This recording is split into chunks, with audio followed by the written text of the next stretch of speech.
அஸ்ஸலாமு friends, welcome to Nafisa cooking of words. இன்றைக்கி வந்து ஷவர்மாவுக்கு வந்து எப்படி செய்கிறதுன்னு பார்க்கலாம் வாங்க ஃப்ரெண்ட்ஸ். அதுக்காக நான் வந்து 1 கிலோ மைதா எடுத்திருக்கேன்.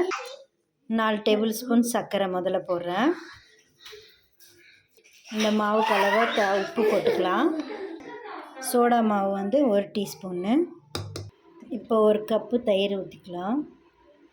இந்த மாவு வந்து நல்லா பிசைஞ்சு வச்சிட்டிங்கனாக்கா உங்களுக்கு வந்து 15 மினிட்ஸ் வந்து நல்லா ஊறணும். அரை மணி நேரம் ஏதாச்சும் ஊறணும். உங்களுக்கு டைம் இல்லைனாக்கா ஒரு 15 மினிட்ஸ் ஊறினா போதும்.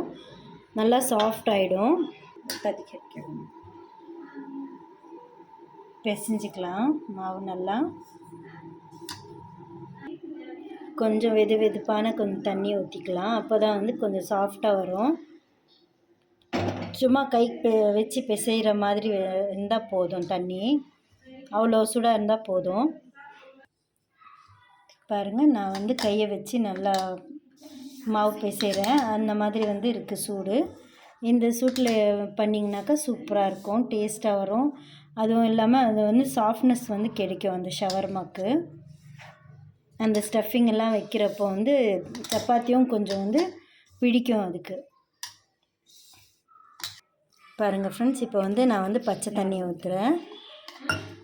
பச்சை தண்ணி ஊற்றி இப்போ வந்து பிசைஞ்சிக்கலாம்.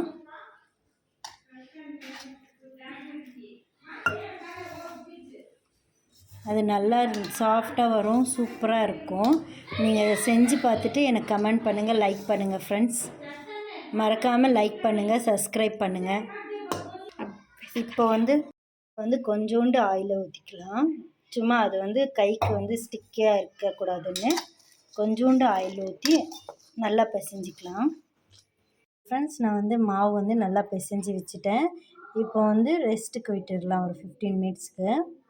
அது வரைக்கும் நாங்கள் வந்து அது மாவு வந்து நல்லா மேக்னேட் ஆகிற வரைக்கும் நாங்கள் சிக்கன் கூட மேக்னேட் பண்ணி வச்சுக்கலாம். இதுவும் வந்து நான் வந்து போன்லெஸ்ஸாக எடுத்திருக்கேன். ஷவர்மாவுக்கு வந்து போன்லெஸ் எடுத்திங்கனாக்கா சூப்பராக இருக்கும். பாருங்கள், நான் 1.5 கிலோ எடுத்திருக்கேன் சிக்கனு. இன்னும் இஞ்சி பூண்டு பேஸ்ட்டு போட்டுக்கலாம். 3 ஸ்பூன் போட்டுக்கலாம். இப்போ வந்து 1 டேபிள் ஸ்பூன் வந்து உப்பு போட்டுக்கலாம். அரை எலுமிச்சப்பழம் வந்து ஜூஸை போட்டுக்கலாம். அரை எலுமிச்சப்பழம் போட்டிங்கனாக்கா போதும். இப்போ வந்து 3 டேபிள் ஸ்பூன் வந்து ஜீரா பவுடர் போட்டுக்கிறேன் நான். இது வந்து டேஸ்ட்டுக்கும் நல்லாயிருக்கும், ஜீரணத்துக்கும் நல்லாயிருக்கும். மிளகாய் தூள் வந்து ஒரு 2 டேபிள் ஸ்பூன் போட்டுக்கலாம். காரத்துக்கு ஏற்ற மாதிரி போட்டுக்கோங்க. எங்கள் வீட்டில் கொஞ்சம் அதிகமாக தான் காரம் சேர்ப்பாங்க, அதனால் வந்து நான் ஒரு 2.5 ஸ்பூன் போட்டிருக்கேன். மஞ்சள் தூள் வந்து அரை டேபிள் ஸ்பூன் போட்டுக்கலாம். இப்போ வந்து தயிரை வந்து 1 கப்பு ஊற்றிக்கலாம்.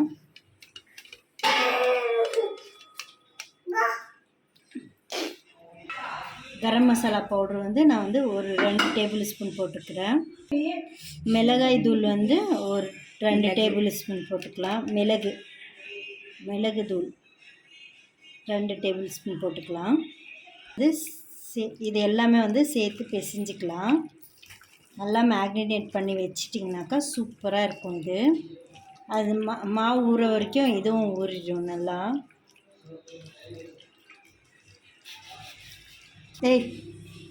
ஃபுட் கலரை வந்து நாங்கள் வந்து கொஞ்சோண்டு சேர்த்துக்கலாம். ரெட் கலரு, அது வந்து கொஞ்சம் கலர் தரும், நல்லாயிருக்கும். பாருங்கள் ஃப்ரெண்ட்ஸ், நல்லா நான் பிசைஞ்சு வச்சுட்டேன். இதுக்கு வந்து நான் வந்து அவனும் யூஸ் பண்ணுறதில்ல, இதுவும் இல்லை, தவாவில் போட்டு தான் இது வந்து ஃப்ரை பண்ணுறது. எப்படி பண்ணுறதுன்னு பார்க்கலாம் வாங்க ஃப்ரெண்ட்ஸ். இது ஒரு அரை மணி நேரத்துக்கு வந்து நான் வந்து ஃப்ரிட்ஜில் வச்சிடுறேன். ஃப்ரீசரில் வேண்டாம், ஃப்ரிட்ஜில் வச்சிடலாம். இப்போ ஷவர்மாவுக்கு வந்து தயிர் வந்து ஷவர்மா செய்கிறதுக்கு வந்து நாங்கள் வந்து மயோனஸ் செஞ்சுக்கலாம். அதுக்கு வந்து நான் முதல்ல பூண்டு போட்டிருக்கேன். அதுக்கப்புறமா வந்து எக்கு ஒயிட் வந்து ஒரு 4 எக்கு எடுத்திருக்கேன். எக்கு ஒயிட் மட்டும் எடுத்திருக்கேன், அதுவும் போட்டுக்கலாம். சர்க்கரை வந்து ஒரு 3 ஸ்பூன் போட்டுக்கலாம். உப்பு வந்து 1 ஸ்பூன் போட்டுக்கலாம். மிளகாய் தூள் வந்து ஒரு 2 ஸ்பூன் போட்டுக்கலாம். மிளகு தூள் வந்து 2 டீஸ்பூன் போட்டுக்கலாம். எலுமிச்சைப்பழம் ஜூஸ் வந்து எலுமிச்சை சாறு வந்து நான் வந்து 1.5 ஸ்பூன் 1.5 எடுத்திருக்கேன். 1.5 ஸ்பூன் போட்டிருக்கேன். லாஸ்ட் இன்க்ரீடியன்ட்ஸ் வந்து ஆயில் ஊற்றிக்கலாம். ஆயில் வந்து நான் கொஞ்சமாக தான் ஊற்றுறேன், அதுக்கப்புறமா கொஞ்சம் ஊற்றிக்கலாம். இப்போ இது ஃபுல்லாக வந்து கிரைண்ட் பண்ணிக்கலாம். பாருங்கள் ஃப்ரெண்ட்ஸ், இந்த மாதிரி அரைச்சிருக்கோம். இப்போ வந்து இன்னும் கொஞ்சம் ஆயில் ஊற்றிக்கலாம். ஆயிலில் வந்து திரும்ப 2-3 ஸ்பூன் போடுறேன் நான். இன்னும் வந்து அது வந்து லூஸாக தான் இருக்குது, அதனால வந்து நான் இன்னும் கொஞ்சம் ஆயில் ஊற்றுறேன். பாருங்கள் ஃப்ரெண்ட்ஸ், நல்லா கெட்டியாகிடுச்சு. எவ்வளோ ஸ்மூத்தாக வந்திருக்கு, சூப்பராக இருக்குது. சூப்பர் சாஃப்டாக இருக்குது. அந்த மாதிரி இது வந்து நாங்கள் வச்சுக்கலாம். இதுக்கு அப்புறமா வந்து சிக்கன் மேக்னேட் பண்ணிக்க இது வறுத்துக்கலாம். பாருங்கள் ஃப்ரெண்ட்ஸ், சிக்கனை வந்து நல்லா தந்தூரி மாதிரி பண்ணுறதுக்கு நான் வந்து தவாவில் வந்து ஆயில் ஊற்றிக்கிட்டேன். லைட்டாக தான் நான் எண்ணெயை ஊற்றிருக்கேன், 1 ஸ்பூன் மாதிரி. இப்போ வந்து நல்லா ஃப்ரை பண்ணிக்கலாம். பாருங்கள் ஃப்ரெண்ட்ஸ், நான் வந்து இந்த ஆயிலையே போட்டுக்கிறேன். இது வந்து நல்லா ரோஸ்ட் ஆயிடுச்சுனாக்கா வந்து தந்தூரி மாதிரியே இருக்கும். இது கொஞ்சம் ஸ்மோக் கொடுத்துட்டிங்கனாக்கா தந்தூரி மாதிரியே இருக்கும், சூப்பர் டேஸ்ட்டாக இருக்கும். பாருங்கள், நான் பெருசாக தான் எடுத்திருக்கேன்.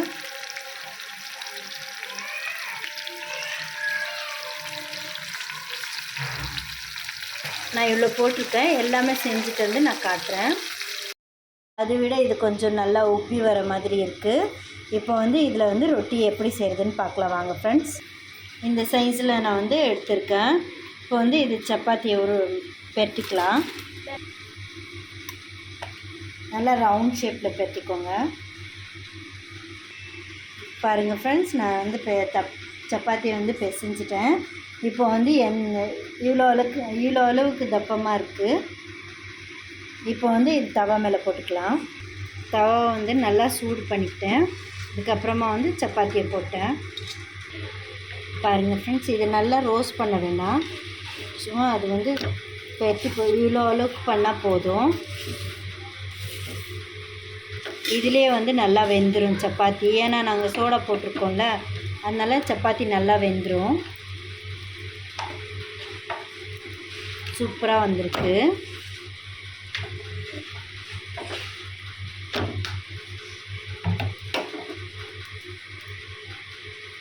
பாருங்கள் ஃப்ரெண்ட்ஸ், நல்லா உப்பி வந்துருச்சு.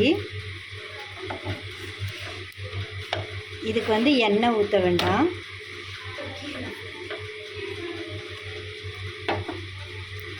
அவ்வளோதான் ஃப்ரெண்ட்ஸ், இதை எடுத்துடலாம். ரெண்டாவதையும் நான் பண்ணிக்கிறேன். இதே மாதிரி எல்லா சப்பாத்தியும் செஞ்சுட்டு நான் உங்களுக்கு காமிக்கிறேன். ஃப்ரெண்ட்ஸ், இந்த மாதிரி நான் சின்னதாக சிக்கன் வந்து கட் பண்ணி வச்சுட்டேன் முதலே. இப்போ வந்து இதில் வந்து கேப்ரேஜும் கேரட் ரெண்டையும் சேர்த்துடுறேன். கேப்ரேஜு ரொம்ப பொடிசாக நான் வந்து துருவிருக்கேன். அதுக்கப்புறமா கேரட் 1 எடுத்திருக்கேன். அதுக்கப்புறமா வெங்காயம்,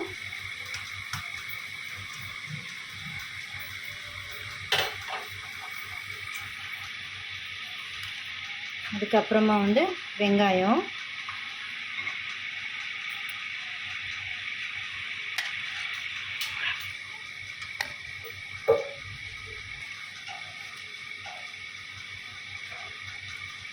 இதுக்கப்புறம் வந்து பெப்பரை கொஞ்சம் தூக்கிக்கலாம். இதிலே வந்து மயோனஸ் சேர்த்துக்கிறேன் நான். இது எல்லாமே வந்து நல்லா மிக்ஸ் பண்ணிக்கலாம்.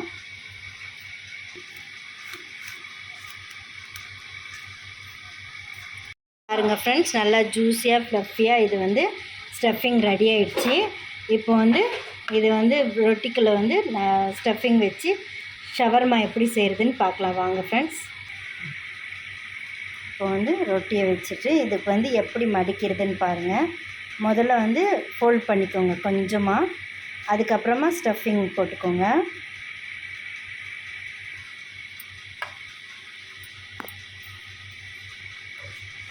பாருங்கள் ஃப்ரெண்ட்ஸ், இது வந்து நான் கொஞ்சமாக விட்டுருக்கேன். இது வந்து ஸ்டஃபிங் பண்ணுறதுக்காக, இது வந்து இப்படி மடிக்கிறதுக்காக.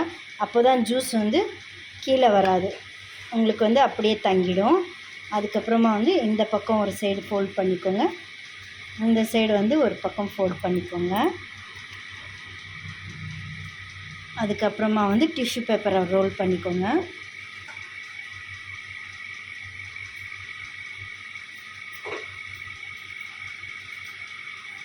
பாருங்கள் ஃப்ரெண்ட்ஸ், அவ்வளோதான். சூப்பராக டேஸ்டியாக உங்களுக்கு வந்து ஷவர்மா கிடச்சிச்சு. நீங்கள் செஞ்சு பார்த்துட்டு எனக்கு வந்து கமெண்ட் பண்ணுங்கள் ஃப்ரெண்ட்ஸ். பாருங்கள் ஃப்ரெண்ட்ஸ், இது வந்து செகண்டும் செஞ்சிட்டோம். நல்லா காமிக்கிறோம் இப்போது.